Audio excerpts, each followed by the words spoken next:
arafo ya mamu nyina kwa abadem Nyansapo so oba hwa ye wokona kona ekrum ni we na we ye Kumanin ahemfie na mekire kona won ahemfie so hwe emfuni ya isisiwa na se ya yense hunna isisiwa na ese eye kona manhene a waba abeko edinkunim ade ama kona ene okuro no anase won makonwa na eye Kumanin ni ono ene ohema ena ese mprimprin won mo etiwi na sente Nyansapo ya bipiem ewu Kumanin ahemfie ye wokona sese mprimprin kuna emhene ena mo hu se onana Konadu Kumanin a wotoso enan wona mu se ohye Batakari Kese a odigina wa ode sire etwa na no wono a ena sese mprimprin mu no se oche apakan mu no eye nibre ena aba ogina ko ano a wokọ ekon so wu se Batakari Kese sei sabie koto enya santime nyina ade ye santene nko a ena ehye no enso ahemfuni nyina obi awubi yehwe kona hene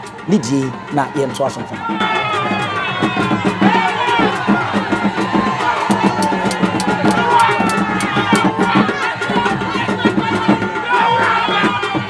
abusunya we eye kona hene nana Konadu Kumanin na otoso ennan emprempren yi na ni nyina enibra ba nana abode Batakari Kese mlitu eda ne naso anase eda ne konho na wafratra pakan a eni etwa mentemfin wo ya amamre ne amane ekopem se enkane kona ehima na ode nana abebrese ageman a otoso minu onyan ba bi kofra ne ntuma tintim finchampin minu ene aduonu nkono no wohwemu ana ese obedi ade wa afa yapem ahankono aduokono wotwe no ede kosi finchampin minu ene dunkono a wofra ne ntuma won tintim 1998 to 2019 na no ne yie na nanom abosomfo ayi pomakwa mu ama emprempren yi kana oba ahema nana akonsa adubiri wono ene ne hia ka boma wo mo ye ne yi yenhwe amamre kakra ekoso ebe twafa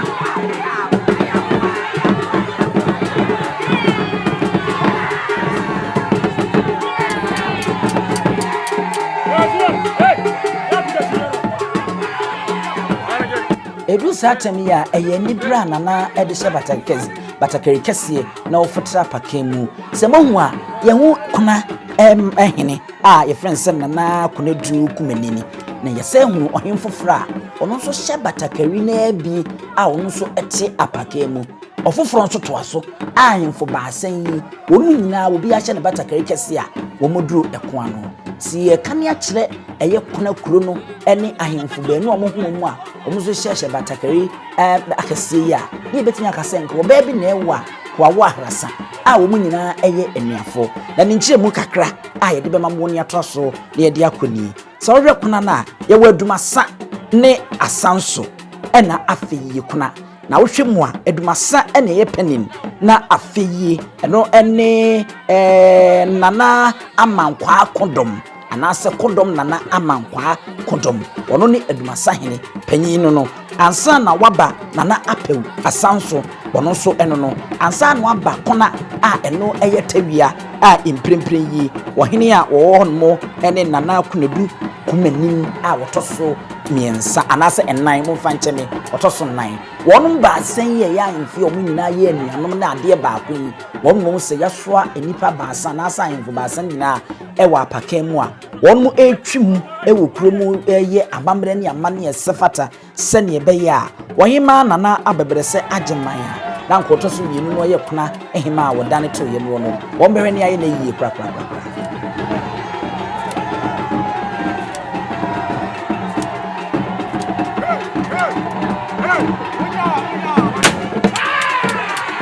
afeyen ko yanim na yensa enkyere mu kuna kuro no kakra Nyansapo ekura ye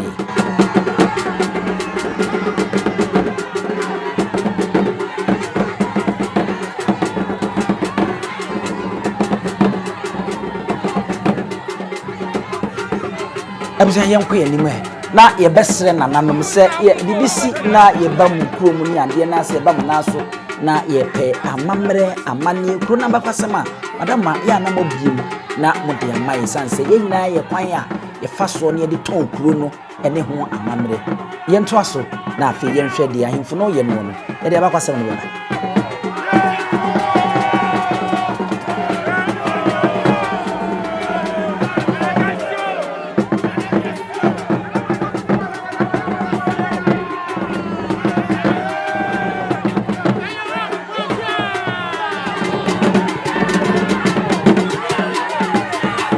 Abusuafo we kuna ehene eno no ye oba ye ya ansa na mu se kuna hene beye wono ne pani no a ye bonidin na ye tundin se kodom nana amankwa kodom wono nti enuafo mbaasa no a mo ya ahemfo no wonu nyina ena wono to atonso no ebe ya niji utum se abakwasam no beye de emu bedo asam be me yanso ateni ateni yanso ateni akyem bia na etifo a esi e basa mo mama ye hukwan na afei no eni mudi nkomo na mo kyekye ye nene mu kakra ekura nyansapo ni ekọ eye kona ekuro na won ma hemfia na wo makonya e beka nse Kumanin stew na ye Kumanin palace na eni na kurenyi na ye forest pa obebu no aya na kyese enama kese ne mo akese ena na omumu ne mire bidri a na kona hene a na wo hono no na oyo omomofo a na kyese onenam nwura mu a wo kunkuma na no obepi enne kona a na ese eye kwaye na obedru wo na kyese bakwasama yensa aka kirima ese asono ena wono do so yi pa ewo ho eno ena makukuduro a na opanyin no wo nti no okunkuma asono ni bebre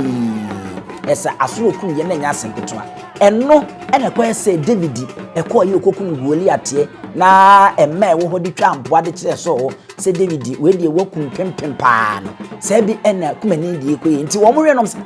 we die wukum enini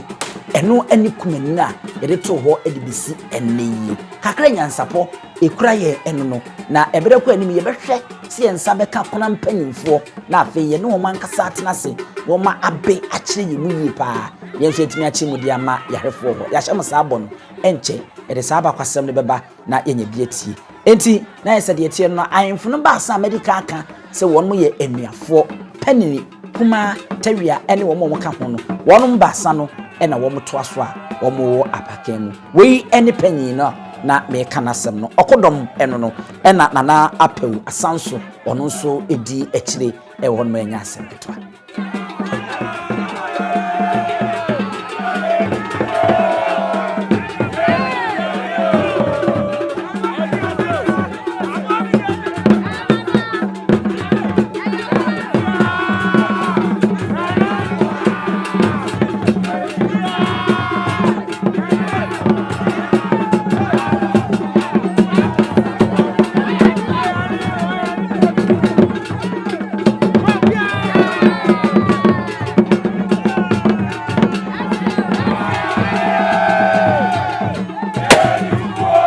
abia na kyese amamre ne amane manugu so ana meka no enwo abi enam hu yedi ka akirimu se hu se ahemfo aihyeche Batakari Kese bi sei na yi wode hye ohempo omanhene odi kuro bi ena eda ho se ya se eye kun wo mkwa na se ode hye bi ne da ho a na wo mo kokum ekwo wo mo ko nyina ase kyere ne se wo no wu ekwa akodi asi na mo ani wo mo di hye wu a ko mo ne beko mo magye wo mo de hye etuo ena wo mo to de ya amamre bi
abusia amamre ni amane e wose nananom na wonom kɔ ekoye ni nsuo mu no o ma ye bi bi say dede bia nsuo mu ye di ka kyerɛ mu ya ye ho adesua e wo Nyansapo kasamfoni so sekane no ansa na nipakuo bi anase nipa bi ebekyikyiri kuro ana obebɔ na kura ano no ya na wonom ta pɛ baabi nsuo ɛbɛn wo mo anase nsuo da ni nyina ne sɛ ɛno ɛno msade yɛ bibia ye hwɛ kona hene ne display bi ɛbɛto aso.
abusia na kyese eno no sa mediore ana nanoma ya amamre na wie ya so awo ma kakuma bi na yeduru Kumanin ahemfie ho nse entwene ne frontomfo mu so sa na se azizua eye yewra bonsu woni ne dom a wono ya kyerema no wono no emprempren wo hema wono ewo kona ena mo ho se wote wo sisie ya wo hwe ama enene matini akọ enkan ede ama meche nana akunsa adwubiri wono ena ye kona hema.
afei ena waba betan se mo hwe akyea me poma na nse na esono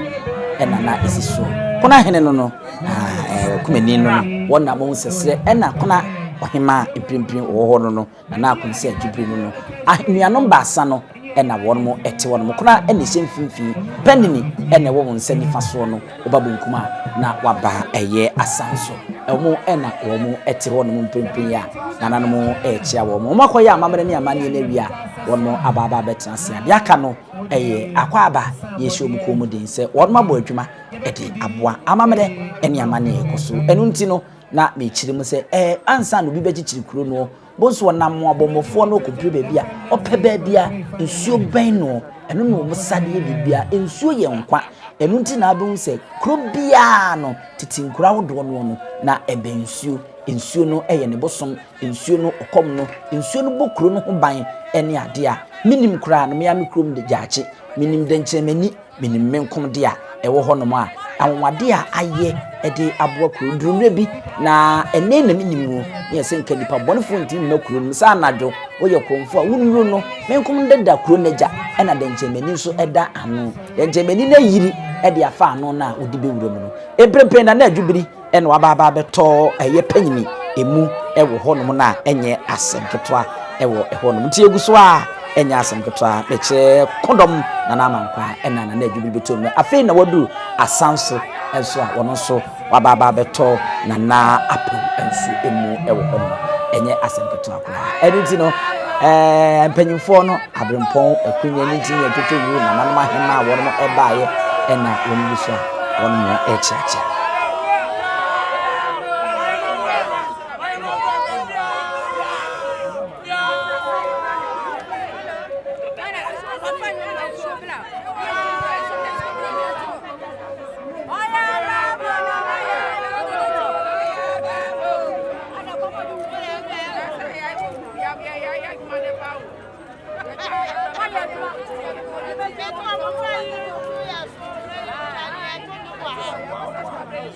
Ebusanti eno no emare mfise kuna aye Otumfuo Berempon eno nti watenase afi no no so na tankunya abomu edi nachi dom ebo nanimu mo de kokon no achia me kontre akom ene wo mo ka ho no wono so ato santene na wono mo ebechia wono mo ahemfo basa womo ya nuafo na womo ya ade baako a womo ete ho no eno mo hu se ekoso mprimprim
Amsua na chese anopa amamere ne amane a akoso ewo Konadu yemfa munsia no na yenkotwen anwumere awiade no na no chance be no so amango bro midi ere abusua pani so bi subscribe na share na like Sabe ka ya twere ni mu nyame nai ebu afaso enye de ya twere ni mu twa nyame sebedi akone bakwen bodi atwede na se kofi nro ni ya aben ntime nyina ni mu ampata na wo yade ya